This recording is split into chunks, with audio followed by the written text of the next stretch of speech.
evening, everyone. Very happy to be here in this wonderful setting of the Art Museum. It's very special to give a lecture amidst all the artworks. So thank you, Evelina, thank you, Egle, for inviting me. Thanks to the Flemish delegation for co-sponsoring my stay here. For those who do not know, Belgium is a federalized country. The culture is a regional affair, so that's why when we talk about architecture, we talk about Flemish architecture. Let's say there is no Belgian architecture. We have Flemish architecture, in Wallonia, and then Brussels is a problem. That is somehow in between. I'm from Brussels.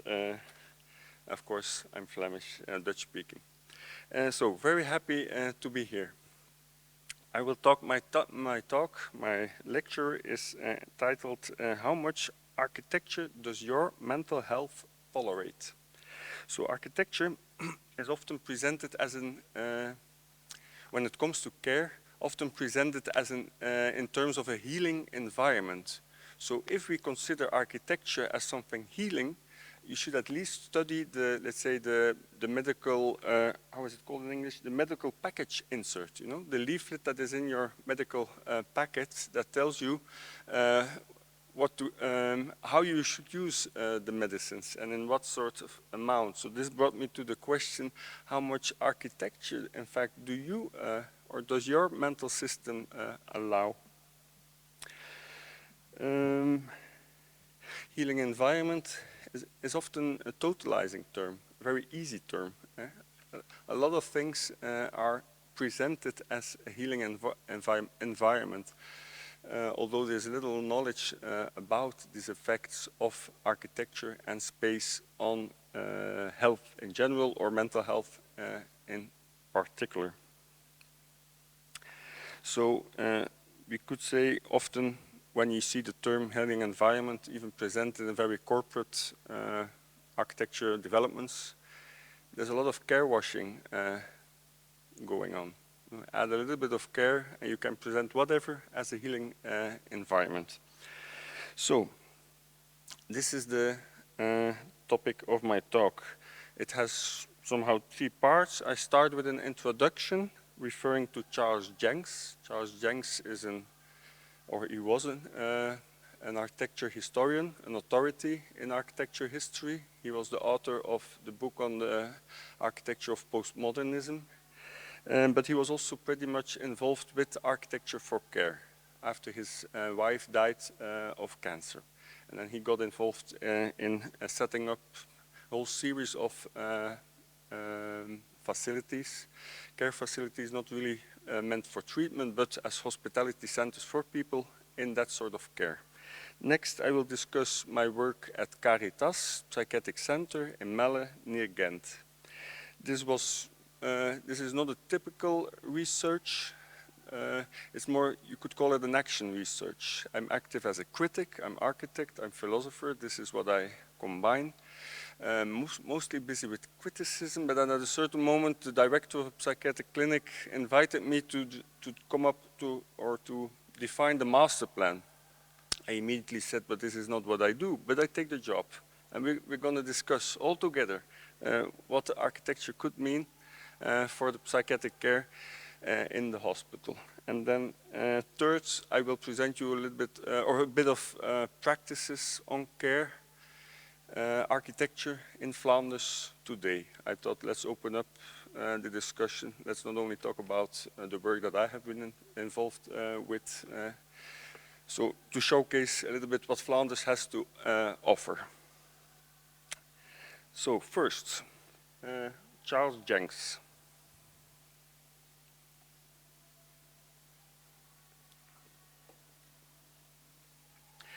Charles Jencks set up the Maggie's Foundation. His wife was called Maggie. While being in cancer care, but at the palliative state, she came up with a sort of blueprint of what a center of cancer care could mean and could bring to patients. So the idea was, let's not create another a treatment center. No, we we imagine a hospitality center. This is just a space where people can meet, where people can find information, where people can find a rest, even have a drink, a coffee, a talk, whatever, while being in care. So in fact here this image shows nicely the idea of a Maggie's. The Maggie's is a house, a pavilion set in the garden, or at least close to the big hospitals in the UK, so the National Health Service hospitals. So all over the UK, you have these sort of Maggie centers are set up. It had specific, Maggie Jencks came up with very specific ideas of what the architecture should bring. One of the ideas was the kitchen table. So it was not really a sort of defined requirement, it was more an idea. The main idea was the kitchen table. This should be the first thing that you see, that you meet when entering the facility. And then every architect could come up with another setting, but the kitchen table is there. This is designed by Richard Rogers. This is the center in Liverpool. But when you later Google for the Maggie's, you will see the kitchen table in every facility in a different form. And this also tells you the story of Maggie's. So here was Richard Rogers. In fact, Charles Jencks, being the historian, the big historian of postmodern architecture, he just invited all his big friends, master architects, to be involved. So Rem Koolhaas, Zaha Dietz, Nohetta, Richard Rogers, Frank O'Gary, all these persons were involved in this wonderful achievement. So this is Zaha Hadid, this is OMA, so Rem Koolhaas. So this was the idea. Now, let me first, in his small booklet, Charles Jencks was discussing his work. So he's known for his architecture historical work. About the Maggie's, he didn't discuss so much. It was a sort of, personal work he was busy with. But in a small booklet with the title, Can Architecture Affect Your Health? He was discussing an interview in which the journalist from the BBC radio was asking him, well then, can architecture affect your health? So this became the title of his essay, his booklet. And he was ashamed. He could not answer. So basically the answer was, does a healing environment exist then? And of course he was ashamed. I mean how pretentious it would be, no? To say that architecture has an effect on people in a terrible state, physical state. So he could not answer, but he was there together with one of the main, the general doctors active in the Maggie Foundation, so a doctor at the NHS, and he came to the rescue. He said, yes, it can have effect, architecture. Maybe not the patients, we're not sure about that, but it does affect the staff working in the program. And he said, the doctor, when we know that the staff does feel good, we're sure that they give better care, that they provide better care to the patients. And let's hope then, in the end, that it also affects the patients. In the same essay, Charles Jencks talks about the Hawthorne effect. The Hawthorne effect was an experiment, a scientific experiment, again around this issue of how space affects the conditions of, in that case, workers in a factory. But in fact, but in the experiment, at a certain moment, nothing has changed in terms of space. But still, people think there have been changes made, and they were somehow, the experiment was monitoring how people experienced the changes, which were actually no changes. And they found out all the workers were more happy, were more confident in their work, were more easygoing to work. So this was called the Hawthorne effect. There was no real change, but they felt better. Why? Because they were for the first time asked if they feel good, in the work they do. And this was for, Charles Jencks makes this argument, this in fact is often involved when you talk about architecture. The healing environment is or it might be pretentious to think that architecture can really impact the health, for sure when people suffer cancer. But at least, I mean, when you thoroughly rethink the design process, hopefully it will affect all those people involved.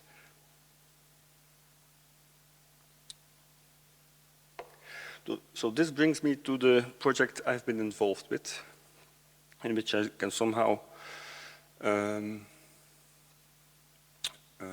approve, in fact, this idea that a thorough design process can create a totally different atmosphere. So the moment you take architecture out of the more technocratic negotiations, often discussed at the board level between managers and the investors, the moment you take these sort of talks out of the boardroom and you discuss it with patients, with staff, with the psychiatrists, suddenly magic can happen. So healing environment often, the idea is it's magic. You know, we don't know, but it has what the real effects are. But in this case, I mean, let's say do a sort of a real participation. I'm sure magic happens. This is what there's a vast literature around that topic. It's called the commons. I mean, organize the commons, bring people together, and magic happens. So this is what happened in the Caritas Psychiatric Center, today called Carus. As I said, the director reached out to me asking for a master plan, spatial master plan. There was a demolition plan already decided. It was about to start. And there were plans for two new facilities. One for the crisis department, so crisis psychiatry, a closed psychiatry, and the second was the children and youth psychiatry.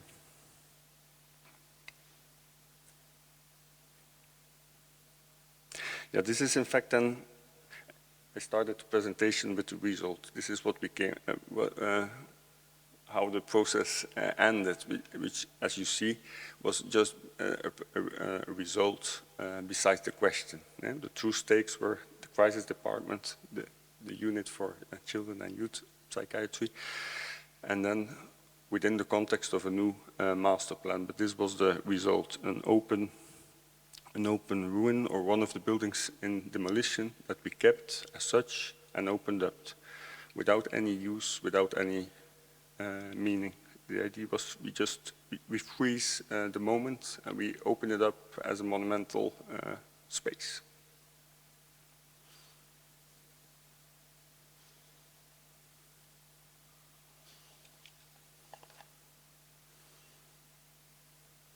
So bringing all the persons together at the clinic, of course not all at the same time, but in different work groups. So we discussed, let's say, architecture, what it could mean in elderly psychiatry, with the staff, with the patients, but then also in psychosis care, in crisis care, in the forensic care, and in all these different treatment programs, of course, different uses of space and architecture were at stake.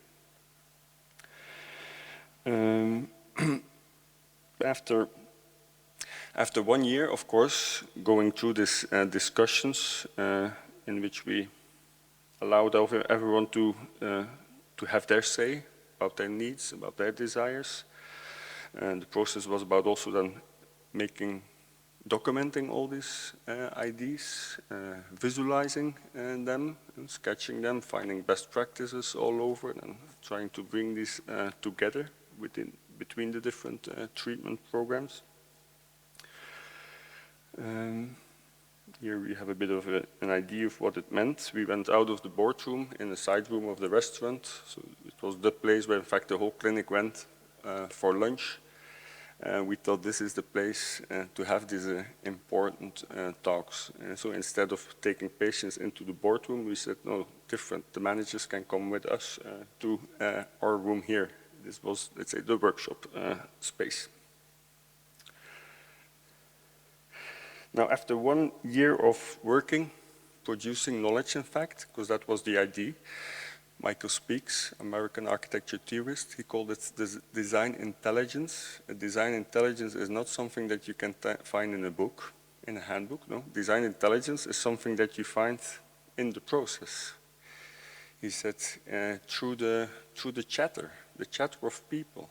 Intelligence in the sense of the Central Intelligence Agency, no? This is something, when you're in a mission as a state to find out where are the, say, the problematic cases in the society, I mean, you shouldn't study the handbook. You should go out in the street and listen what people are busy with, or maybe study their doings. So in the same idea, or this was our idea, we need design intelligence on care architecture. We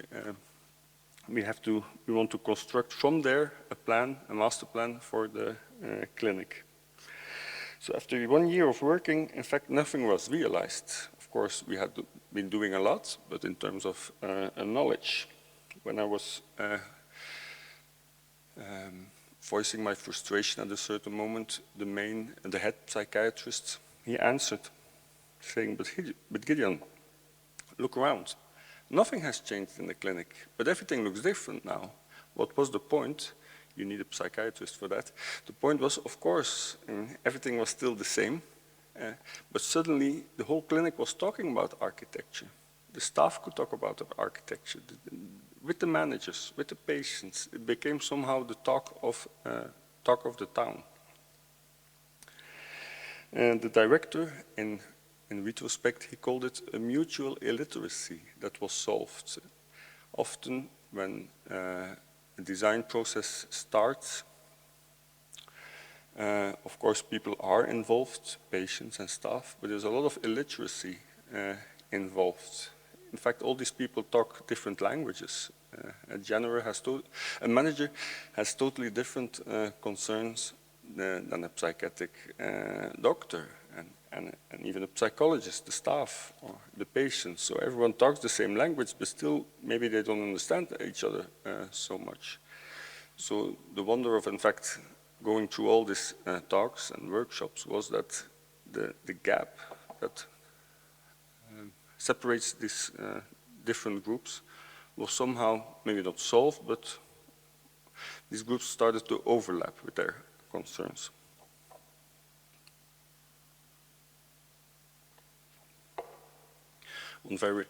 One typical notion I remember was that the confusion about setting. When we as architects talk about spatial setting, or we use the same word that the psychologist talks or uses when talking about treatment, but then they call it the therapeutical setting. And of course, space is much involved with the therapeutical setting, but it's much larger than just the space, because in part of the therapeutical setting is also the human relations and so these were some of the, let's say, typical confusions that we were going through in the process.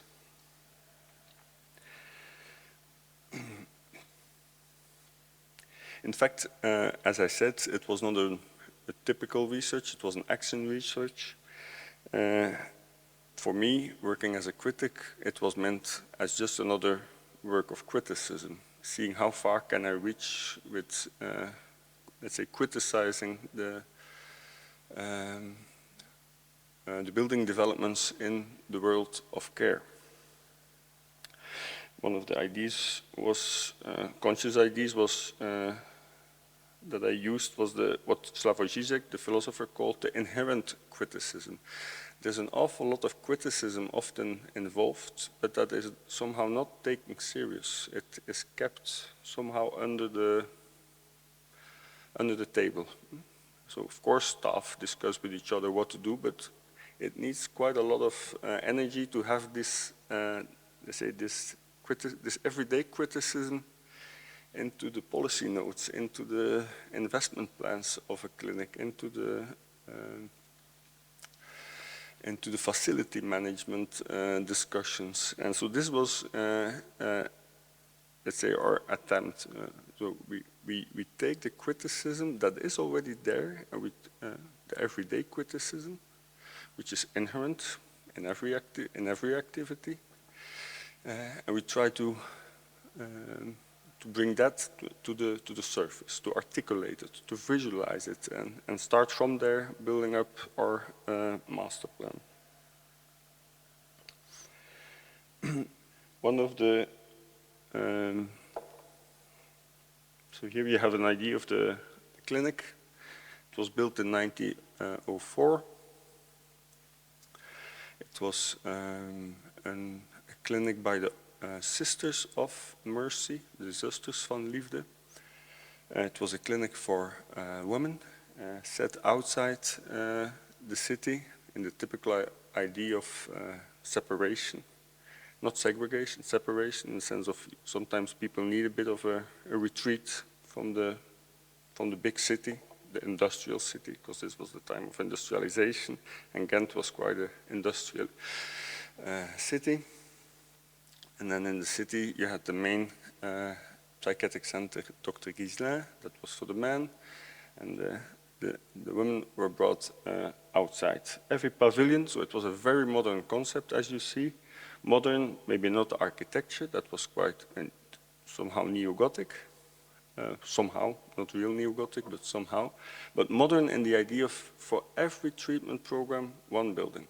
And a sort of open, green, Arcadian landscape. The same like you have in Vienna, the Kirchberg. This is very modern typology.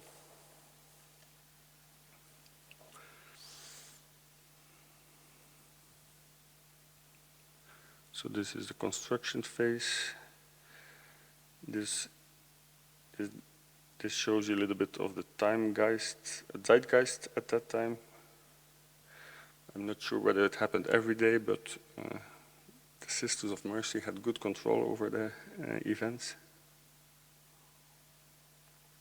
In fact, it was an open day, so say a showcase for the clinic.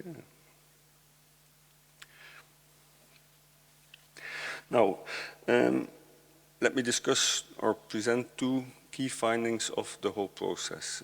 When the work groups, we always discussed, or were entitling the work groups of psychiatrists, staff, work groups of psychiatrists, managers, staff, and patients, to include everyone. So when the work groups were discussing architecture, often the sort of alienation of stemming from living in a clinic was discussed. Alienation in the sense of, in such an environment, it's difficult to find your way, for sure, when you enter the clinic for the first time. In a typical clinic, the problem is solved with this, with the red line and the green line and the yellow line on the floor, and then the persons at the reception say, follow the yellow line, and then you will find your way. But of course, in this sort of setting, this is not so easy to manage the colorful lines. So the alienation, spatial, but also let's say inside the buildings. As you see here on the left of the campus, the new developments from the 90s, sort of quasi-modern architecture.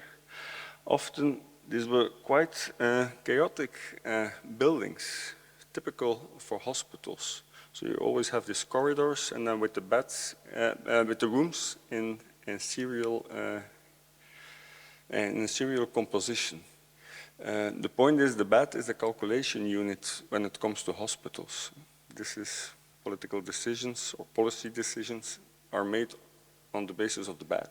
So in fact, this sort of architecture literally translates the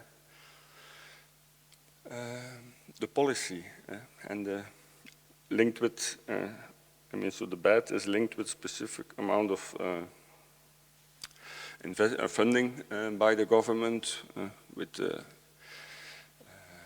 size of the clinic or of a hospital.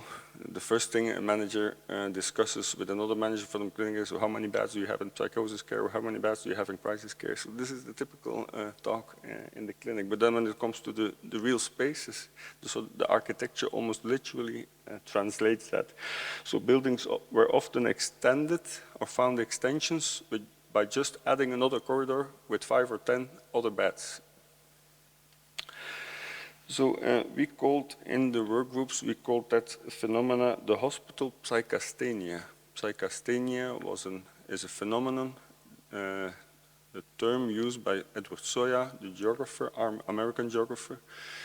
It's this sort of feeling when you arrive in a big station in a strange country, and you suddenly lose yourself somehow. In the size of the building, in all the with all the people around, not knowing who you should address, where you can find the taxi or the bus or whatever. The same happens in a big shopping mall or a big hotel. Suddenly, all these people approach you, and you somehow fear of losing yourself. So this is called the psychasthenia. We started to talk about the hospital psychasthenia and how to deal with that issue. So we were trying to find out then how the patients were dealing with this problem.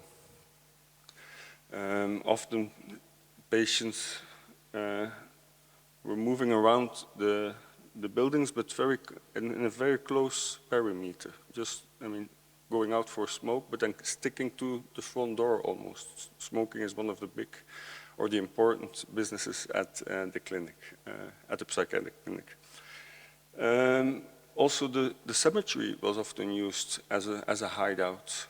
People said, yeah, but we can hide there, we are open, but still we have a view on the campus, but still we are somehow in a protected area. So the same with the forest.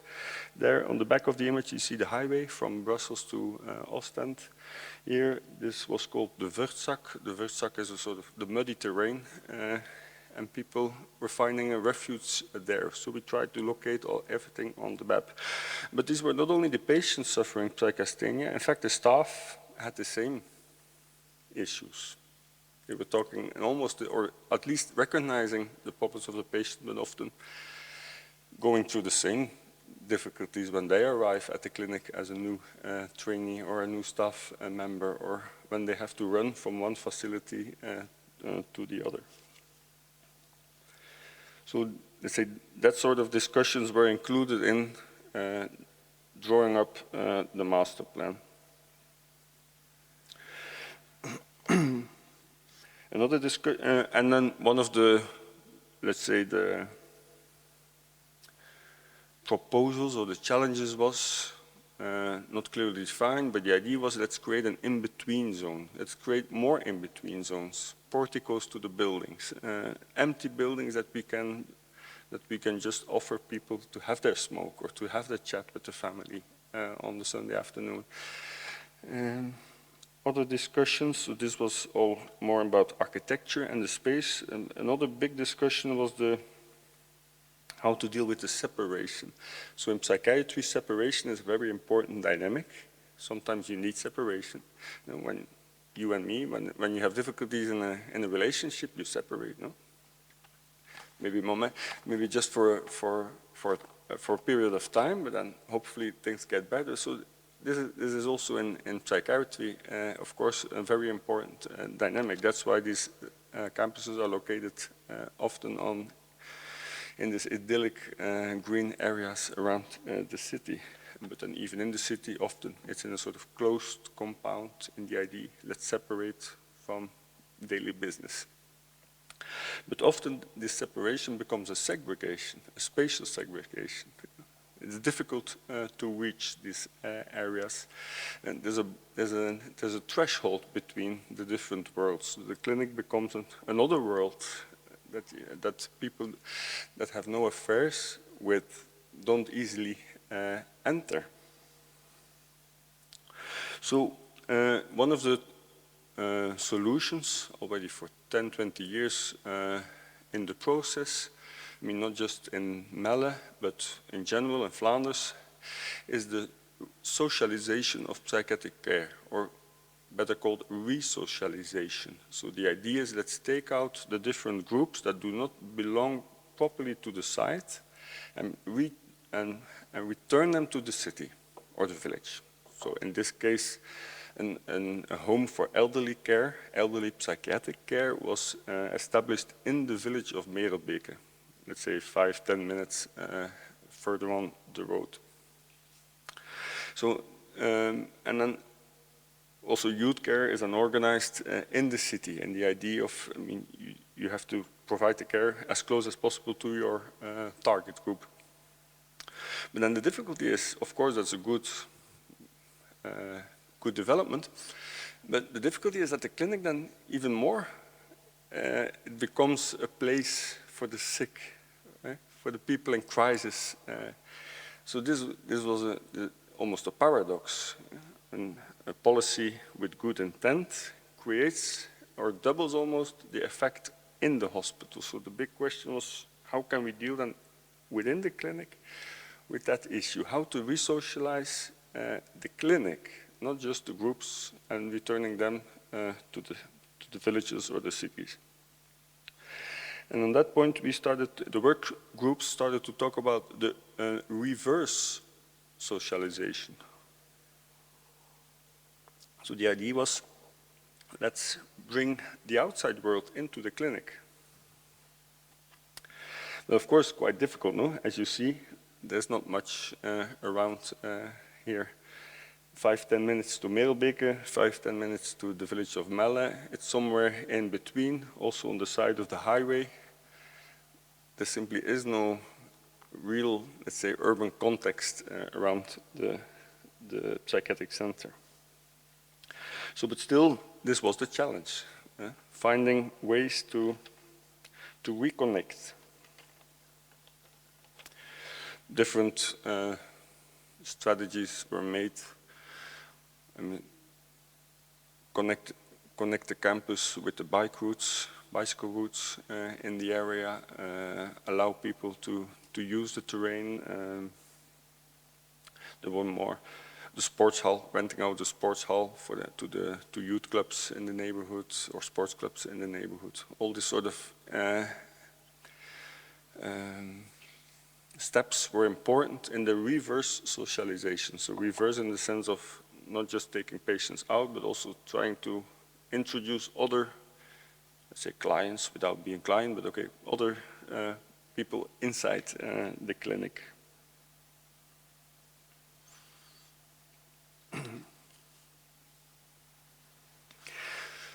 The master plan, but in fact, all the issues I discussed, it's of course difficult to grasp. It's a sort of, when it comes to architecture, it's not a real object that you can take. It's not a building program, while this was at first the intention. But it shows you how difficult it is to deal with a master plan. A master plan is just a document allowing you to discuss all this, let's say, the steps to be taken to re-socialize psychiatric care, but in the end, it's just a discourse. It allows the managers and the board to decide upon steps, but there's nothing that really, I mean, tangible, in fact, happening on site.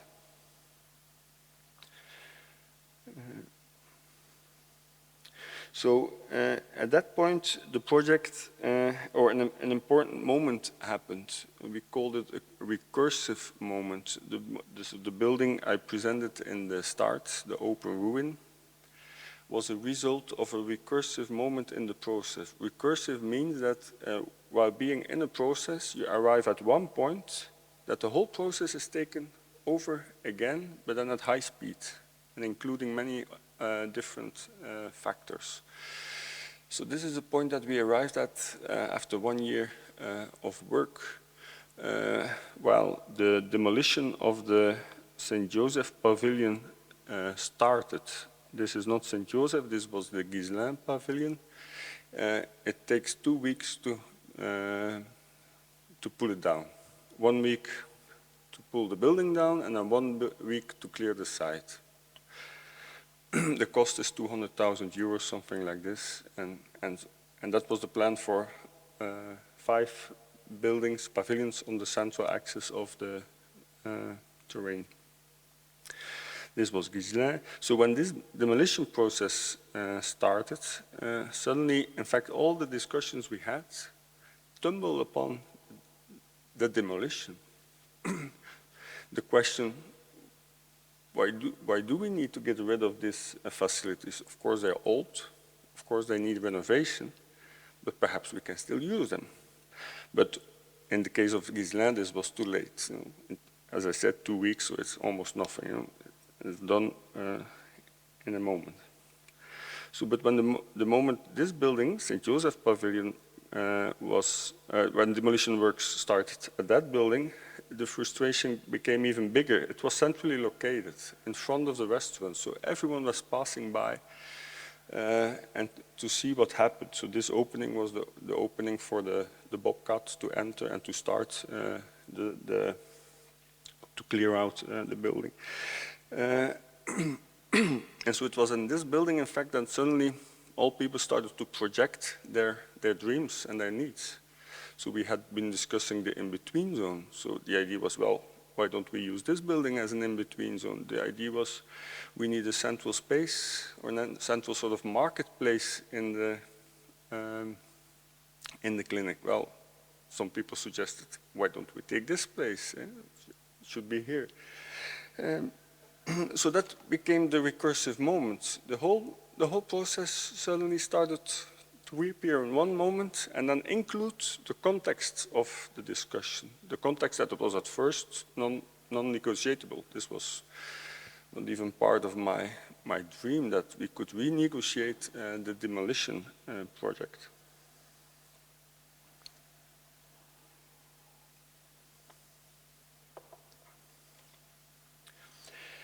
So the recursion, it's not a mere repetition, something happened, something different. So the context of the discussion becomes part of the discussion in this case. And then the questions were what to do with St. Joseph. Why is the demolition necessary? What can we do with St. Joseph? And we started to create special workshops, bring all the people together in the different treatment programs and discuss again. Now, St. Joseph, tell us, what can we do with it? At a certain moment, we were in the people with day therapy. So elderly people returning to the clinic only in the day to have a bit of social activities. Not much happening, but okay. So these ladies, we were at the table with the ladies, and they were discussing, but the St. Joseph building, they knew the building already for so long time, so it had something, it was close to their heart. I remember one lady saying, well, make it a wailing wall, like in Jerusalem, where the people go to pray and think about their burdens. The other lady was nipping from her coffee, having a biscuit, and saying, enough wailing here, give me a wishing wall. This became a dream work suddenly. It was my role, our role, in the process was just adding all the fantasies, the dreams, the needs. The youngsters were dreaming of having paintball and whatever in the building, or using it as a space to smoke, or to have, to have their meetings with friends.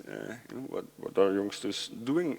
So you need this sort of spaces in a clinic. You do not only need the bathrooms, no? You need more in a hospital to be part of urban society. So this was this became the brief for the new project. In fact, it started with a photography project, but the photography project, these were images by Stijn Bollaert, the photographer. And the idea was, let's monitor, let's document the demolition. So we invited the photographer to come every week and to see what changes. He only had his first round, and then the ideas went off-road.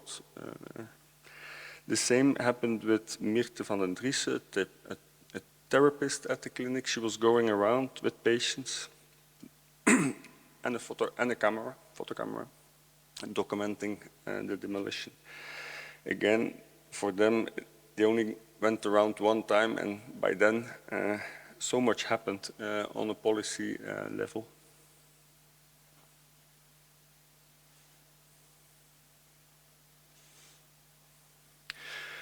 So this was a bit of the project brief.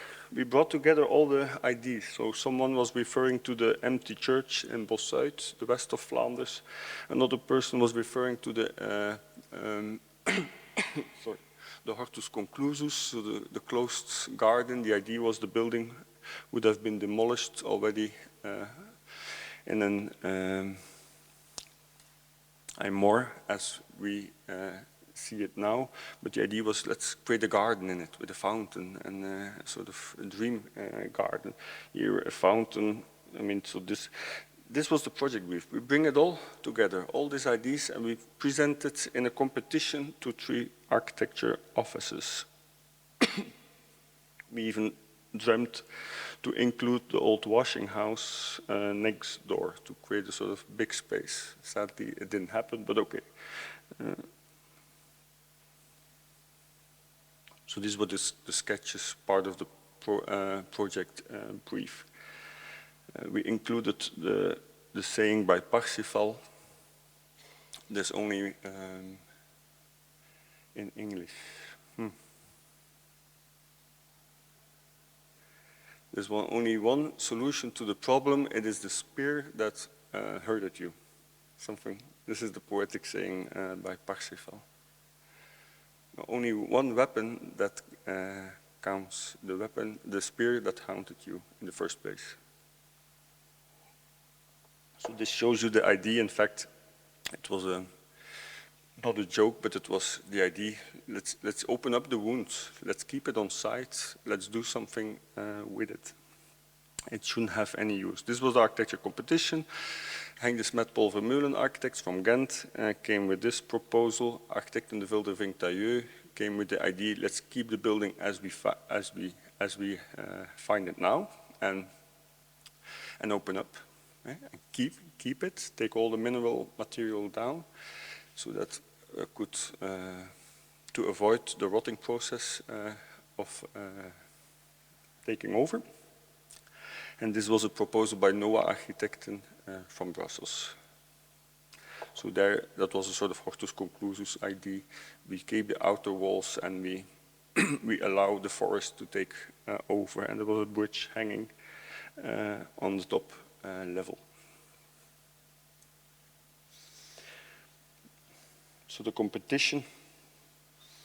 Yeah, the idea of bringing all the desires together, it was a concept by Doina Petrescu, the Romanian architect, philosopher. She talks about architecture as the importance of bringing desires together. She calls it a bricolage of desire.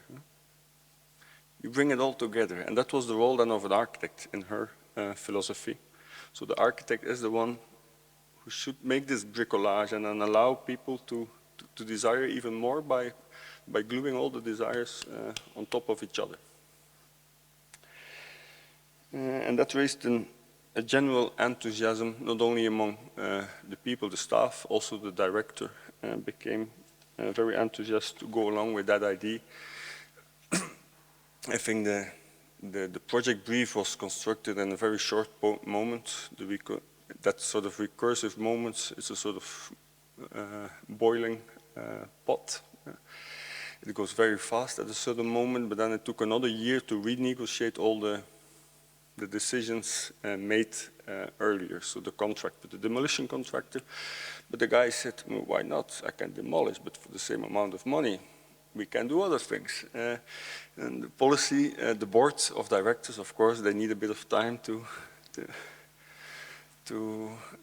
come along. And so, but okay, it happened. I mean, all the rest is history. The idea took over the process. We started again organizing the workshops, the work groups, but now discussing the design by de Ville Interieurs, so this was the winning design. The idea was we reinvested 200,000 euros, but in a different way. The money is already spent, so if I would have presented that idea outside and that sort of process, of course, the people would have said, go away, you're a lunatic, we have a place for you. But in this sort of dynamic, it was possible to come up with such a crazy idea. But then the idea was now make it real. So again, we gathered all the staff. Here you see one person from the board, the head psychiatrist, psychologist, a patient in the back. And that was important the importance, in fact, at that moment was to stick to the idea of this opening up of the ruin as a useless building, useless in the real sense of no use, or whatever use, in fact, whatever use. All potentials should be possible. We should not exclude anything, and then we'll see what happens. And that was, in fact, the true challenge. Of course, in the process, the architect came up with the idea, let's open up the cellar. And then what to do? Well, we created a sort of badminton court. It was a patient at that moment said, no, we just open up the cellar, and that's about it. Let's see. That became this place with the steps, a sort of caricature agora in the clinic in Melle. Yeah, the interventions were stitching the building with concrete, taking down the mineral material, creating a new sort of stage for it, a circle to even more accentuate that building. This was the opening, open day, so in the same fashion as the Catholic nuns in the time were drilling the patients. This is nowadays a festive day, but also rainy. In Belgium, in Flanders, we also have a lot of rain, as here.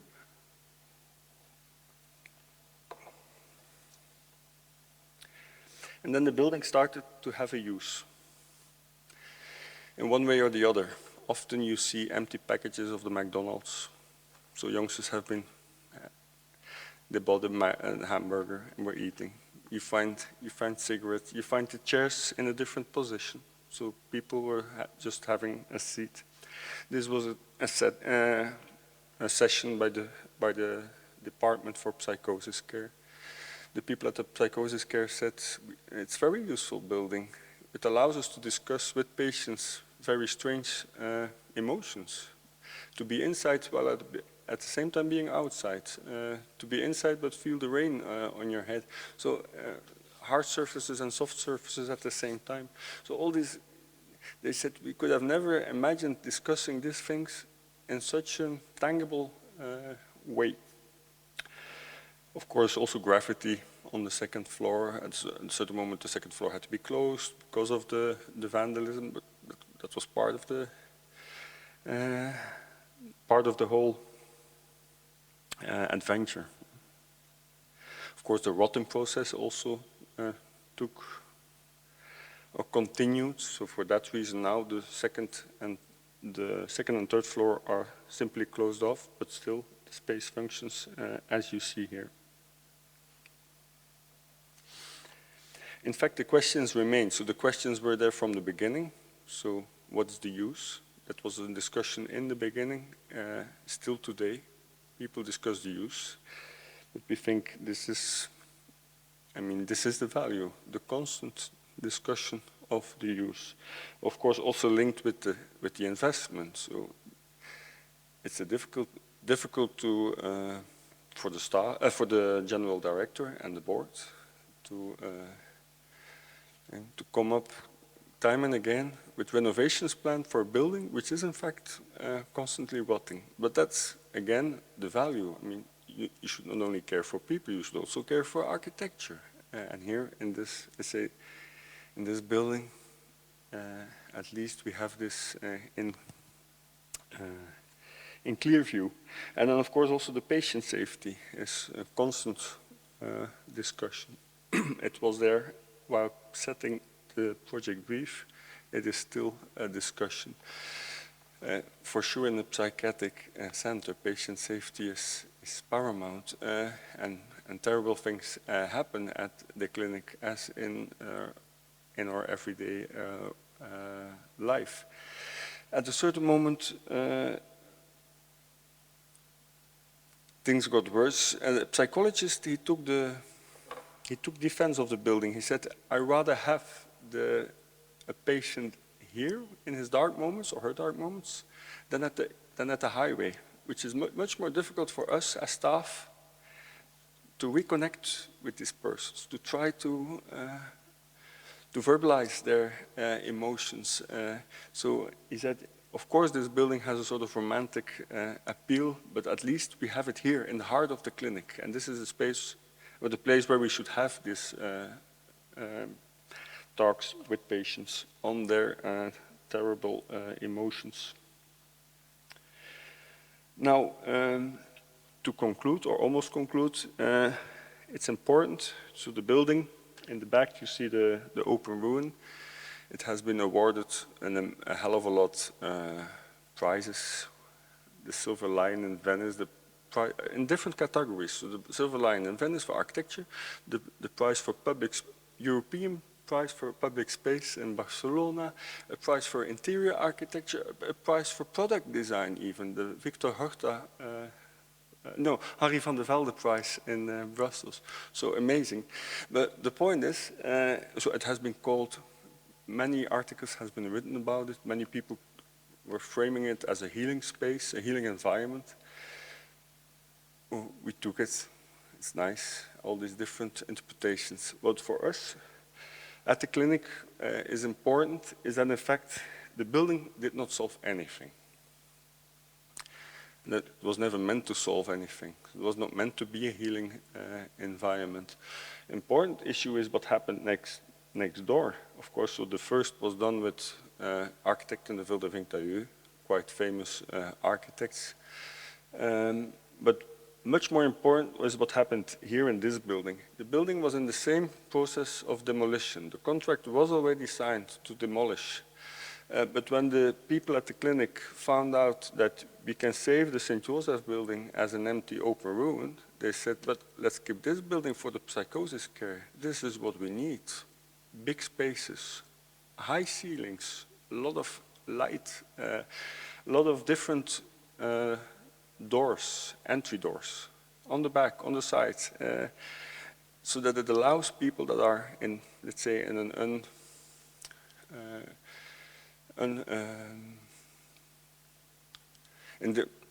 when they experience difficulties and psychotic vulnerabilities, I mean, you should allow them to flee the building, to go away. So, and then when you have a building with just one front door, this becomes so difficult for these people. So the psychiatrists, the psychologists said, this is it, we have it. The building is already built, our new building for crisis department. It is here, it is on site. So let's stop, let's rediscuss. The building then got renovated and refunctioned as the building for psychosis care without the involvement of a famous architect. So it was done by the technical department. You could say it's an easy job because the building is already there.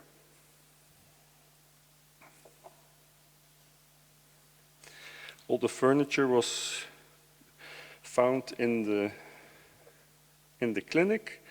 Some new was made, and the idea also the interior should be a sort of collage, different furniture, old and new together. The artworks on patients were hanged on the wall, somehow curated by an artist in Ghent.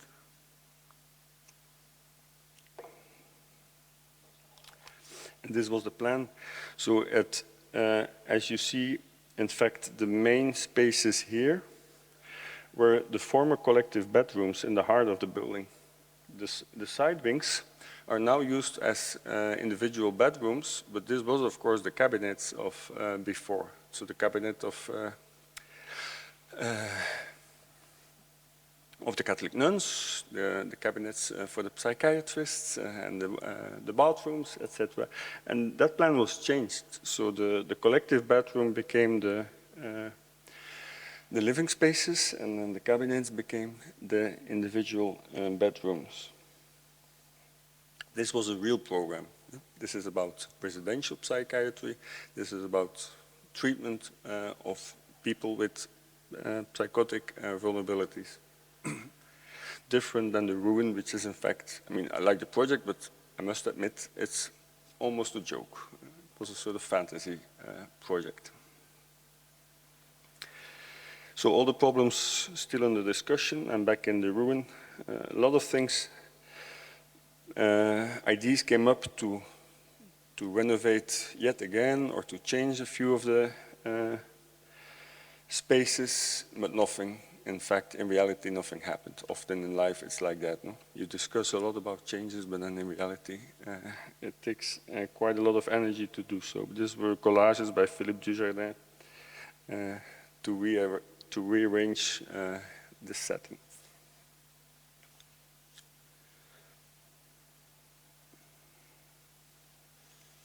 You can find all what I said in this book, published by the Flanders Architecture Institute. Now, let me finish by opening up the discussion a little bit and discuss about care practices in general in architecture in Flanders today. As I said, I'm pretty much involved with care, but this is a sort of accident. Of course, I had been writing about architecture for care, but then once the director came, things got serious, but still my main ambition, my main profession is to be critical about architecture in general, not just in care. So that's why I think it's important to connect everything that happened in the clinic with the general practice. And I mean, care architecture should not just be discussed as care architecture, as a hospital architecture. As I said, the discussions in fact are linked. The discussion is how can we integrate the hospital more in the life of in the urban context and in the life of the villages. So you cannot simply separate the discussions. And the idea that in fact of this first building here, that in fact that the new facility was already built. It's a quote that I took from Restarchitecten, from this book, Zwerfruimte. They call it wanderspace, but zwerfruimte also means in Dutch the litter space, the space that you throw away, the litter that you throw away on the highway, your cans, and the thing that you have to gather then again. So their book is called Litter Space, and the main philosophy of the office, Restarchitecten, is in fact what they say here, the most sustainable building is a building you don't have to build. Often you find a space that you want as a new space, so let's stop this, or architecture is somehow driven by this almost building neurosis, no? If you want to use a psychiatric term, this is a neurosis of the architects. Let's build anew, let's build higher, let's build better. And in their office, in their practice, they use the philosophy, in most instances, it is already built. Let's just find where we can fit the new program. So here, this is a project of them. It's not even their own project. It's done by another architect, Caroline Voet, Architektūros. But the idea came from them. So the idea was in Vorselaar, small village in Flanders, there was a need for a new library. There was an investment plan already for a new library. So they were looking for an architect who could design the new library. And they came up, Restarchitecten came up with the idea, it is already built. Look to the monastery. The old refectory, so the old dining room, is not used anymore by the nuns. So let's use the the dining room as the new library. It fits. So it became a wonderful new library. The monastery was located at the village square, so it was the perfect location, in fact, with a wonderful floor and a wonderful ceiling, as you saw. So they call this activity the not building, but a not building as an active, as a conscious act.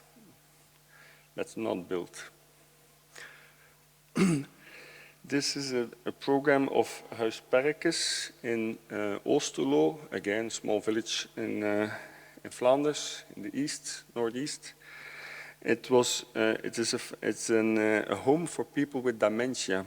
It's designed by Nu Architektūros, an office from Ghent. And the Flemish government architect was involved in the competition. At first, the new home was meant to be constructed on the other side of the street here. This is the village square, so again, in the heart of the village.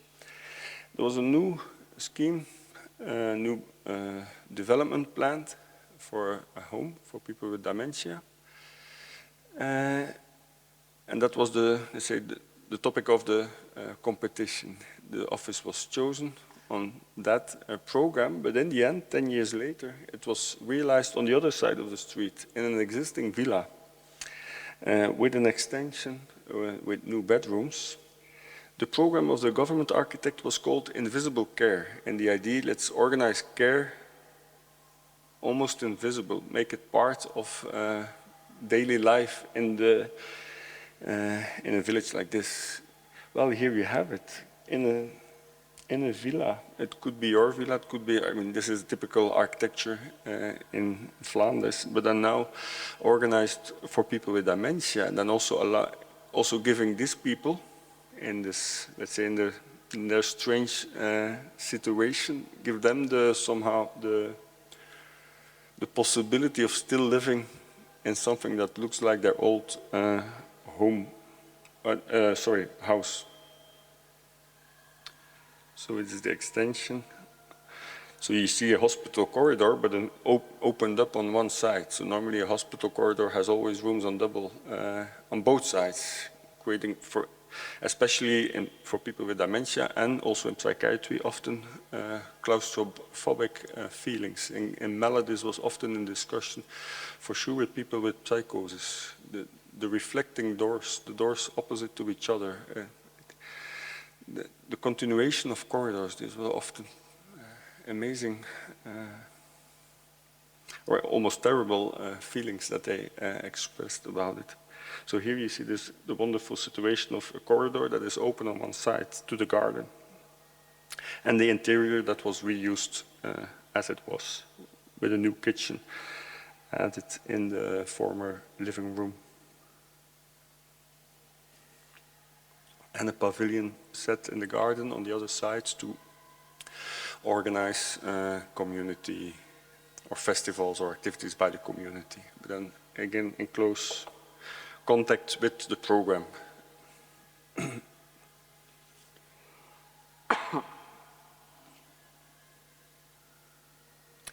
Now, I think here is a totally different project. Good not only to talk about, when talking about architecture, we should not only talk about buildings and new projects. This is has a more urban context. This is Open Streets. It's a program mainly in Molenbeek, so in a municipality of Brussels. The Open Streets closes the street for cars for 1 week in a sort of going around circus in Molenbeek. So each time different streets are closed.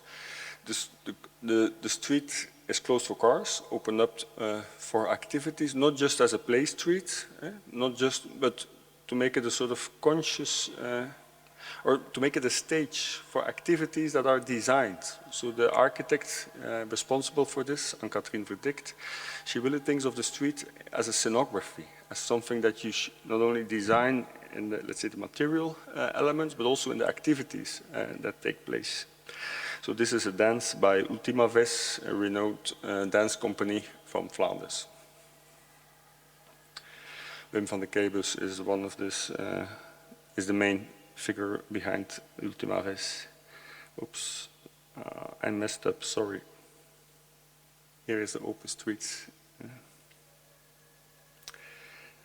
Dances, planting workshops. This is landscape architect Jan Minne discussing how to plant flowers in a sort of dead terrain below the tiles. It became later an official policy in Flanders. They called it the tegelwippen, the tile whipping. So you whip a tile and then you try to cultivate the dead earth below.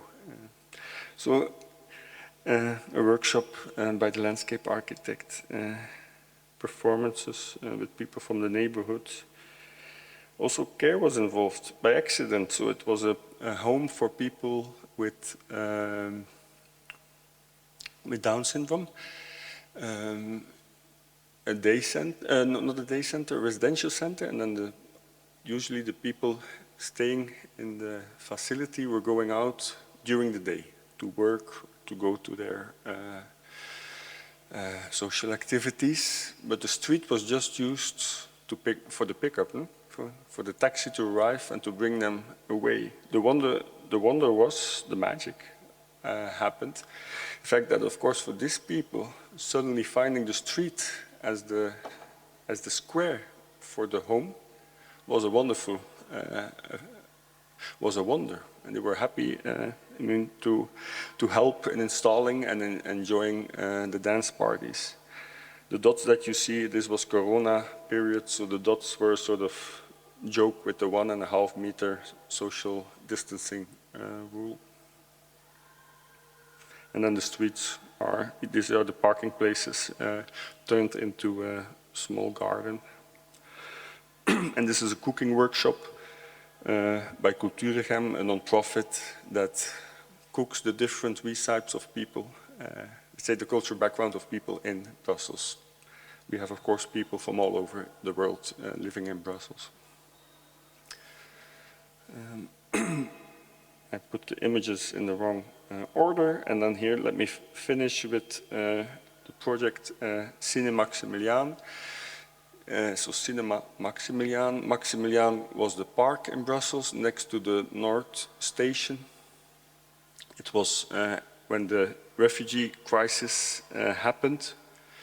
This was the place where full of tents by people waiting the papers, so undocumented migrants we talk about.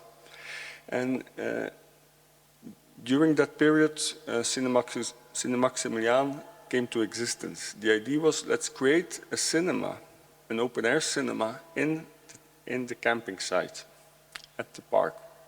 Camping site, but of course informal camping site. The idea was, let's use the cinema, introduce art, discussions to connect with people in their situation. The tent site disappeared after the government at that time intervened. They simply cleared the park, put fences around, but the activity remains still today. It became a non-profit and setting up a cinema, often open air, in the ambition to connect, to screen movies from Afghanistan, from Iraq, and discuss with the people, with the undocumented migrants, and with people from the neighborhood. So this is one of the cinemas that happened at a certain moment. It's more sort of situationism in architecture. Here also in the park, on the Albert II Boulevard. In fact, it's not a real park. It's a messy green zone next to the North Station. It's not a park where you want to be, but in fact, the point is they use whatever space to create an activity that connects, that creates a sort of interdependency between groups of in totally different or living in totally different atmosphere. And I wanted to conclude with these 3 or 4 projects. Why? Because I think talking about care, it's dangerous to only focus on this hospital the world of hospitals. Often there's a lot of money going around, building projects being set up.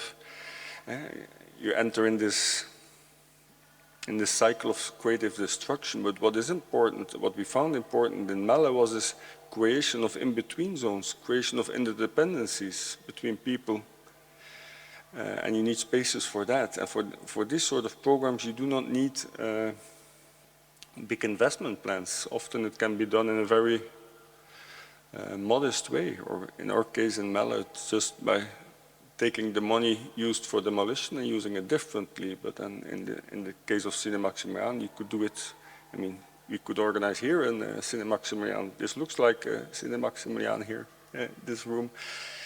Open streets, it's a totally different, again, it's something, the cost is almost nothing, but it brings people together. And I'm for sure, so I'm not sure, but I'm for sure that this is a healing environment, that these environments, they change a feeling of people, they change the belonging of people, living in the same street, but often divided, and now it brings these people together. So it creates a totally different, I think, healing environment should also be taught in this sort of infrastructure, or I would call it an infrastructure of interdependencies. And then it can take place at different levels in different sort of architectural activities. I wanted to conclude with this. Thank you for the attention.